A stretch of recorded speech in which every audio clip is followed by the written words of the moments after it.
For years, the S.E.N. crisis has meant that professionals are just doing assessments, or so it seems. This government plans to introduce inclusion or reintroduce inclusion. However, that requires openness and trust. They expect the expert at hand model to be one of the primary tools by which this will be achieved. But the question is this model ready for the task? Nailed it, Mike. You know what? The first thing I think when I hear that is, who's the expert? Well, apparently you and I are, but I don't feel like it, and I know you don't feel it. Oh, wait, maybe you do. No, I absolutely don't. And I always have a reaction against any word expert being thrown my way, because immediately I stop thinking of a psychologist and feel under pressure. Yeah, I feel that pressure as well. Yeah, and I think there's enough pressure in the system as it is without it being added to. But, the experts at hand model, I would say, is going to be all of us working together as the experts, all of us having a contribution, and even the child or young person being part of that expert at hand group. So I know I'm kind of going off on a bit of a tangent, but I just wanted to throw that in at the outset. Yeah. For me, this new white paper presentation, I like the sentiment of it, but it was the same under the Children and Families Act. The sentiment was good. They wanted to give more choice and protectionism for parental rights around their child's education. But the execution of it was terrible. And my worry here is that the execution of this model is going to be terrible as well. And I know we spoke in one of our previous podcasts around funding and the clear structures that go with it. Well, I think that's going to be key in this whole expert at hand model. It's not just the fact that there's enough ed psychs or there's enough speech and language therapists. It's how do we get them into schools? How do we get them working with each other? So not only are you getting the best of all worlds, but they're learning from each other as well. Yeah, it's right. I mean, I've had some great experiences of working with other experts, might as well use that word, particularly OTs, occupational therapists, and speech and language therapists. But one of the reasons it worked so well was the three of us had experience of our own role, so we were comfortable wearing our own hats, as it were. But we also were comfortable understanding what the other people could do. And that's just experience, isn't it? I think if you asked me to work as an expert model in my first couple of years of practice, I wouldn't have really understood what the other people would bring to the table. So, and I think that's an important thing to consider here, is that not everybody has the same experience level and therefore the same comfort working in, expert models. And your light's just gone off, Adam, so you look like you're sitting in the shadows. That's not going to be good for your fan club. No, they'll forgive me. You're speaking sense whenever you say about understanding the other rules that they bring. Way back when I was doing my doctor training, I did research, and this is what my thesis was all about: how do professionals interact with each other? And that was one of the key things that came out of it. Now, for context, professionals didn't move around as much in those days. They tended to stay with one team for years. So they got to know the other speech and language therapists, even if they worked in the NHS and say the ed psych was working in the LA. They met each other a lot. So they got an idea not only of their roles, but about the particular skill set that, say, the speech and language therapist brought with them versus another speech and language therapist. And it was through that familiarity that lots of problems could be tackled quickly because they knew each other's strengths and weaknesses, and they could quickly formulate a plan that would help a particular child. And what that did, one, it gave the professionals confidence to get on with the task at hand and start problem solving. But for the parents, it offered reassurance that, they've got a problem that feels overwhelming. And they come to this room or this situation and they've sat down with 4 or 5 other experts who happen to be at hand. And they basically contain them and say, look, this is what the problem looks like, and this is the best path out of it. As a parent, that must feel very reassuring that you don't have to do the battling, you don't have to do the critical thinking, you don't have to do all the understanding around it. Someone's there to basically tell you what's going on and what's matter of fact. With the S.E.N.D crisis, that model fell off, and parents don't get that. So parents have to do a lot more of the fighting. They have to do a lot more of their own research. They feel like they're on their own a lot. And again, back to the point I made at the beginning, the sentiment behind this model is very good. And we know it works. Well, I know it works based off my own research. However, I can't say that I'm completely convinced by this white paper that that model is possible. Yeah, absolutely. It is a good proposal. And I like what you were saying there about knowing each other, so as a team around the child, this school know us, we know the speech therapist, we know the OT, they know us, so we get to know how each other works and, the orientation that people have towards solving challenges. So it does work very well when everybody's available and they know each other. It still works quite well when you don't know each other, but it's just that. And, that expert at hand model is enhanced if there is some form of working relationship present to help the sort of, well, it oils the cogs in the machine, basically, doesn't it? That sort of thing. Yeah. This is the thing. The machine is changing. It used to be very much LA driven, or the local authority would have most of the professionals and then would reach out to the NHS. And those professionals would then physically go to the school building, have a conversation, and develop a plan.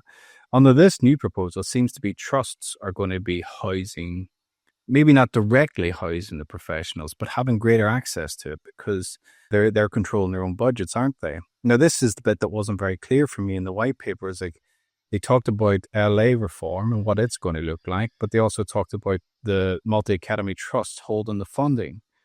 And there was this expectation around national and local collaboration. So these are just aspirations without any clear direction. So what is that going to look like? Are you expected within a trust to have like an executive SENCO who has a whole, like an old style Rolodex of professionals across the country going, okay, something's happening up in Leeds, or I know these professionals, I'll commission them to come together around a case. Something else is happening down in Torquay, I'll bring these professionals together? Or is it a case that Mats have to reach out to the LA again? And these sound like asinine questions, but in terms of the fluidity of the system and getting children's needs met at an early point, these are the types of problems, these are the types of issues that create big problems. So under the old system, it was the fact that EHCPs sounded like the best thing ever. But because of the timeframes that went around them and the legal protections that went around them, they actually caused more problems. Yeah, you know what? It's a really good question, and it isn't one that's clearly answered in there. I mean, we have the designated schools grants that people might know as the DSG, which is given to local authorities, and out of that, money's allocated for different purposes, like the school budget, and you have the high needs budget, and you have the early years budget, etc. So there's 4 strands to the DSG. I don't know how these local partnerships are going to be funded, and I don't know how that will contrast with the academies and their working models. I'm just wondering if that's something that's going to be coming out of the consultation that's meant to be happening now. The paper's been released. I'm guessing it will be. I mean, my skeptical side would say that the DSG will be looked at, and I'd imagine most of that funding will end up going directly into multi-academy trusts. My thinking is that the control around local authorities will be more statutory based rather than early intervention based. So they'll still hold all the stuff around virtual schools, attendance, and what's the other, like the statutory assessments. But I don't see them taking on a role around, early intervention funding or anything like that. That's all going to be given to multi-academy trusts. Oh, but then the question is, the transition from maintained schools to multi-academy trusts isn't going to happen overnight either.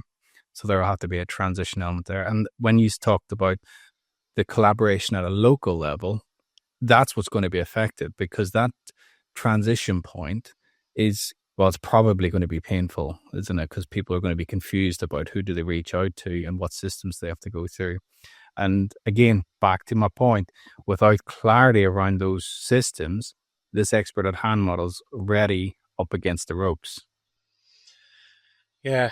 I wonder what you think then about the move that the government essentially wants to achieve, which is from a top-heavy EHCP funded model towards a top-heavy early intervention funded model. Do you think I, it'll? I Do you think, think it'll work? based on what I read, no, I don't. I think the closest we've ever come to an early intervention model was under New Labour. But they understood the funding side a lot better than the recent governments. They were happy to invest in that. And education was not portion of British infrastructure. And it is now, it very much is behind social care and health in terms of value for money.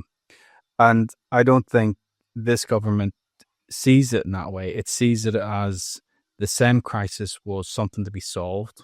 And it was solved through legislative restructuring and budgetary restructuring, not through investment. I don't think it is through investment. And it's down to the likes of you and I and other professionals to steer the ship, so to speak, and say, like, this is your chance now to listen to us. We've been in this system for years. This is what it looks like on a cost-effective budget. And what it looks like is the bureaucratic side and the drawn out assessments have to be cut back, which is what they recognize. However, what they don't recognize is the practice on the ground. This having aspirations such as inclusion bases in every single school. An inclusion base can simply be a room that is not inclusive at all. It can be punitive, but call it an inclusion base. It might be enough for the legislators to be happy. It wouldn't change practice, though. Other things that are cost effective that aren't being addressed is the introduction of supervision, which we spoke about with Gillian. And what was the last point I was going to make? Well, there's more. Okay. Oh, the other thing, this investment in training. One, it's not enough training around S.E.N.D. It's too cheap. And two, they've got the question wrong. They think, the problem around S.E.N.D is teachers don't know enough. The problem around S.E.N.D is teachers have been deprofessionalized over the last 15 years. They need to go through a journey of reprofessionalizing. And what I mean by that is that they become the critical thinkers for schools and their classrooms. They develop the confidence, problem solving skills to deal with majority of S.E.N.D cases that come through their classroom. When they get to a point where it's like, I can't figure this out, then they go to their SENCO. And when the SENCO goes down, the teachers come to me, the trust is already there. It's like, this person is a critical thinker, they're highly skilled, and they've done all the training around S.E.N.D. I can trust their judgment on this. Whereas at the moment, they're not treated like that. I think you need a little button on your keyboard to do a round of applause when you finish one of your Monologues. rambles. Do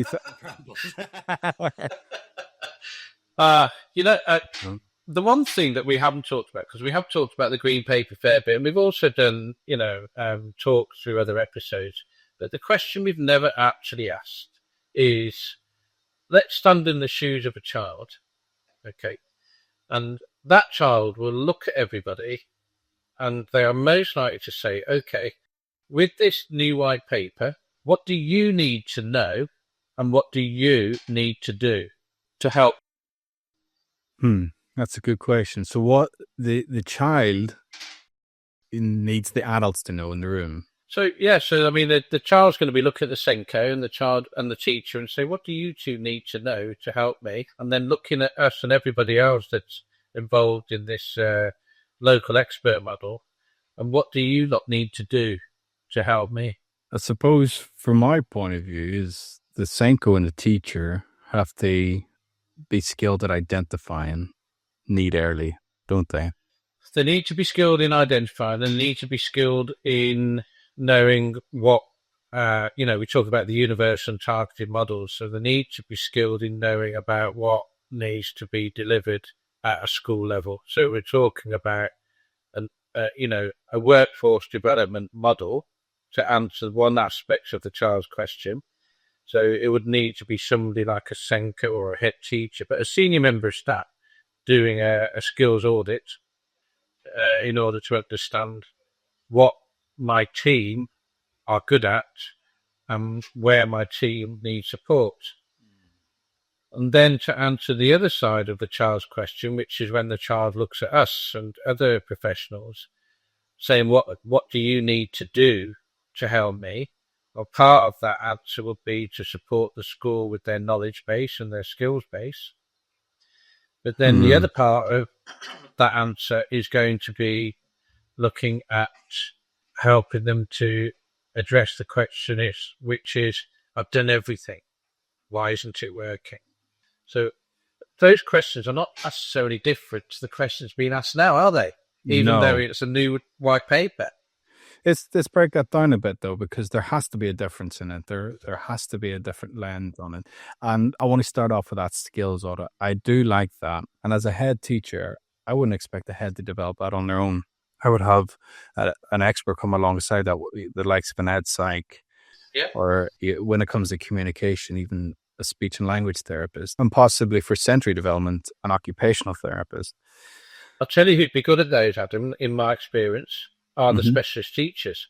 Because the Specialist specialist teachers. teachers were people who were in the classroom and Mm-hmm. have come out of the classroom to be a specialist advisor to schools on behalf of the local authority. They're great at doing analyses of staff skills. That's a great shout, actually. So they should be written into the legislation. And absolutely, welcome aboard, specialist teachers. Happy to have you. I think that's a brilliant point. One, it gives serious credence to the inclusive culture that the government's moving towards. So we are going to look at skill sets and practice. And then the second part you said about the professionals, what are they going to do? And we said this before about how we work in systems models and things like that. But we have different types of professionals, and generally they fall into two categories when they're of an expert. You either have your generalists or your specialists. So the speech and language therapist would be a specialist. Us as ed psychs, we're generalists.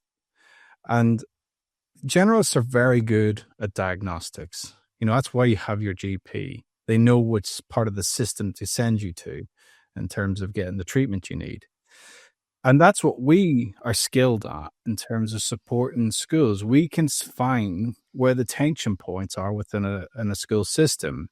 And we have the beauty of being a bit more objective than, say, even a head teacher or even an executive head would have, in the sense that we have the critical thinking lens and we also have the theoretical lens, and we can overlap those and say, look, your systems are really operating well in this regard, but you've got a problem here that's causing other problems in these areas. I just did one 2 weeks ago where they're fantastic at relationships, but not very good at identifying need early. So they've got one really good strength and one glaring weakness. Yeah. Yeah. So the other thing, Adam, to feed into the question of the child, pointing towards the expert, saying, what are you not going to do to help me, is when other children come into the room and now you have many children pointing their fingers at this group of experts saying, what are you going to do to help us all? It's a luxury model to think I'm dealing with one child. Mm-hmm. The reality is we're dealing with hundreds and hundreds of children who are all looking towards this group of experts. What we now have is a demand exceeding capacity situation. So now our question is, well, I do want to help you as an expert. I know what I need to do, but time doesn't allow me to do it. So what do I need to change in order to allow me to work with all of you children? Yeah. So are we moving a little bit away from just the expert at hands framework? Are you talking about something a bit more audit-like? I'm leaning towards Ofsted. Does that need to change? Or are you talking about something else? I'm particularly looking at the white paper wanting us to work in a way to help the children, and the schools, but not necessarily giving advice on what this panel of experts is going to do and how they're going to do it. They're assuming that, over the next 10, 15 years, there'll be a few more ed sites coming in. But as we've said in another podcast, there'll also be a few more retiring. So does the number balance out? So really, what does the collaborative framework look like for these experts?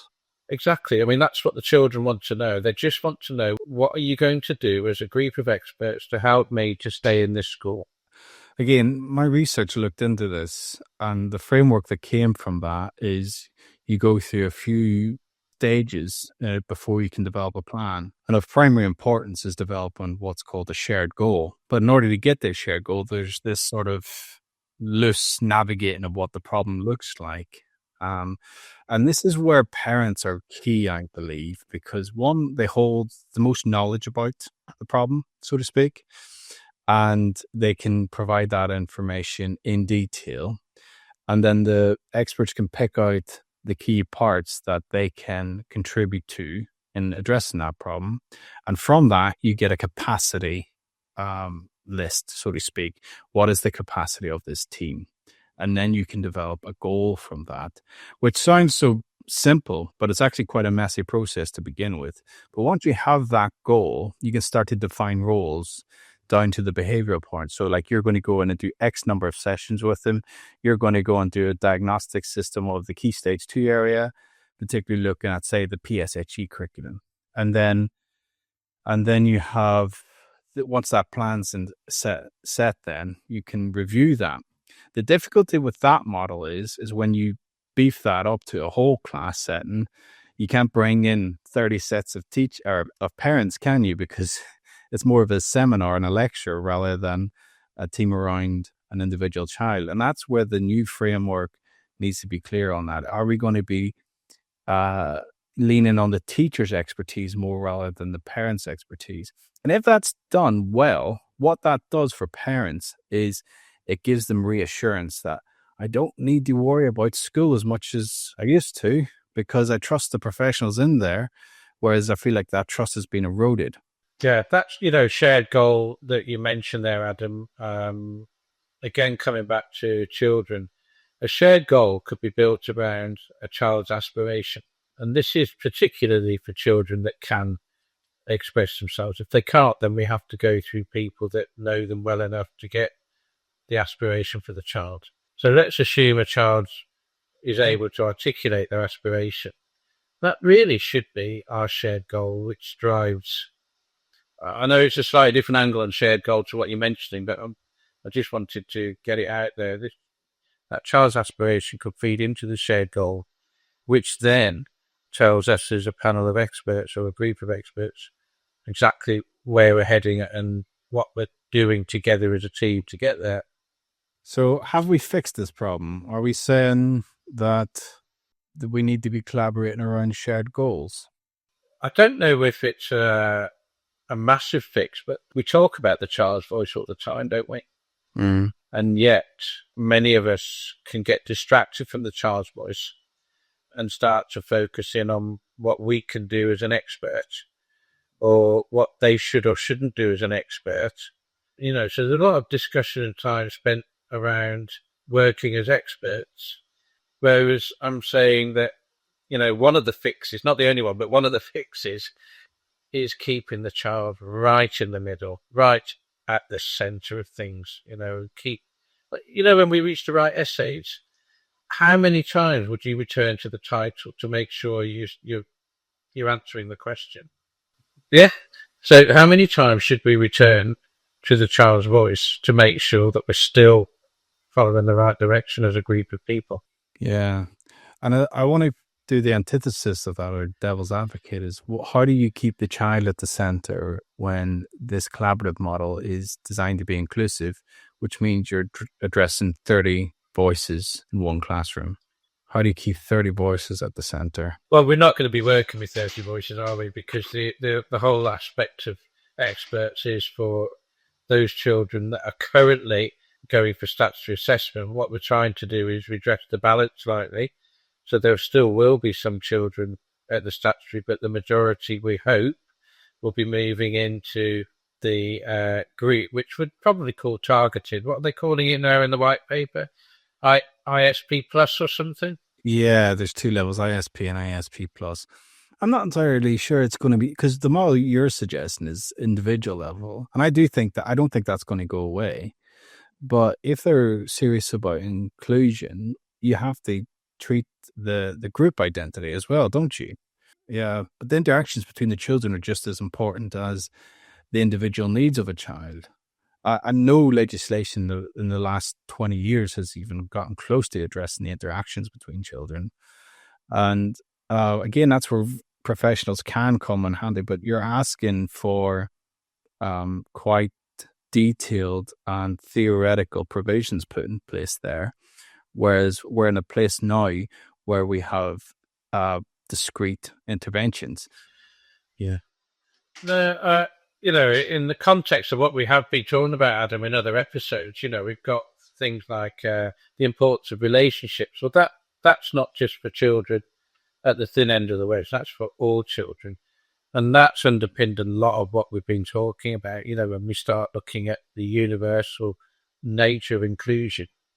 There's a lot that we've mentioned. So I wouldn't want it, what I've just said, I don't want it to be taken out of context. We are increasing knowledge and skills of children in the class to be included and to feel included, and furthermore, to include others. Yeah. One day they're going to be the adults in society, and that's what we're sort of aiming towards, isn't it? A very inclusive society as well. Yeah, we are. Journey of the kids who, particularly since COVID, has been less inclusive. And as they go into society, they're experiencing problems. And you mentioned a very key point there about relationships. And again, that wasn't mentioned in the white paper. I think if you're not in the profession, you wouldn't pick up on that. But inclusion tends to involve relationships of some sort, doesn't it? Yeah. And that needs to be involved in not just the initial teacher training, but also the ongoing CPD and supervision models that we're proposing. Is like, how do you develop a relationship with the groups of children in your class and the individual children within your class? Yeah, you're spot on, Adam. As always, of course. As always. Hang on, it was you that brought up relationships. I'm just hammering it home. Well, that's what you always do as well. I just give you the good points and then you hammer them home. You're like the philosopher and I'm like the grinder. It's like, oh, they wouldn't have understood that. When you have to... He doesn't talk sense. I just think it's such a great thing to say again. Relationships has not been mentioned in that white paper. No. And as the teaching profession, my view is as we move towards a re-professionalization model, relationships has to be the first thing that's spoken about in training, in CPD, and then you move on to the pedagogy. And that, I know we haven't released this episode yet, but the one with Andrew Curran, who was the consultant. Mm-hmm. It should be released by the time this comes out. Pediatrician neurologist or something. Yeah, he had a fancy title. He's a specialist of the brain in child development. And he said time and time again, the importance of relationships, the bonding that goes on between people, and the impact of that upon the brain, and therefore that child's brain being ready to learn. He just said it again and again and again. He was absolutely right. And he's not the only neurologist to say that. Every other one who's worth their salt, I've got this wrong before. Dan Hughes was the one that did PACE, wasn't he? Well, I didn't realise that you had read profusely around neurology in childhood. So another string to your bow, Adam. No, it's basic studies when you do psychology, Mike. You've probably forgotten, you've been around so long. But what every neurologist who's worth their salt will say is the same thing. It's about relationships, and all their studies around learning comes back to the limbic system, doesn't it? It's not all about these different areas at the front of the brain and what they do. They're important, don't get me wrong. But they all say without having the limbic system on board, it doesn't happen.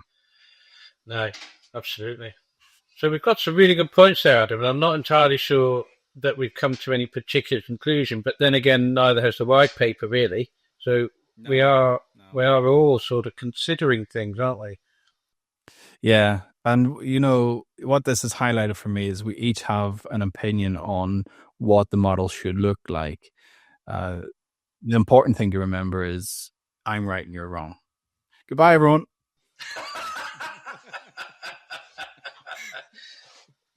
But you are right, and there's only two of us, and I don't think we're different, but there's a variance in how we're looking at it, isn't there? And like you Yeah. said, it's just two people And the, here. and that just shows that the devil's in the detail, isn't it? It has to be thought out carefully. Okay, Mike. Thanks very much for that one. I'll see Thanks, you Adam. soon. Yeah, see you Bye now. soon.